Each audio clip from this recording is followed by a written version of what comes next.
On pourrait faire valoir qu'il aurait été cruel pour Dieu de prendre la vie de tous les Cananéens, à l'exception des nourrissons et des enfants.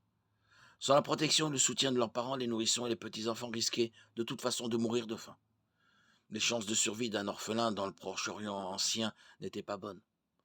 Les enfants de Canaan auraient probablement grandi en sympathisant avec les religions maléfiques que leurs parents avaient pratiquées. Il était temps que la culture de l'idolâtrie et de la perversion prenne fin en Canaan, et Dieu voulait utiliser Israël pour y mettre fin. De plus, les enfants orphelins de Canaan auraient naturellement grandi avec du ressentiment envers les Israélites. Il est probable que certains auraient ensuite cherché à venger le traitement injuste de leurs parents et à ramener Canaan au paganisme.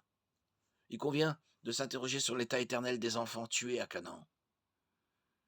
Si Dieu les a pris avant l'âge de la responsabilité morale, alors ils sont allés directement au ciel, comme nous le croyons. Ces enfants sont dans un bien meilleur endroit que s'ils avaient vécu jusqu'à l'âge adulte en tant que Cananéens. Il est certain que la question de Dieu commandant la violence dans l'Ancien Testament est difficile. Cependant, nous devons nous rappeler que Dieu voit les choses d'un point de vue éternel et que ses voies ne sont pas les nôtres. Ésaïe 55, 8, 9. L'apôtre Paul nous dit que Dieu est à la fois bon et sévère.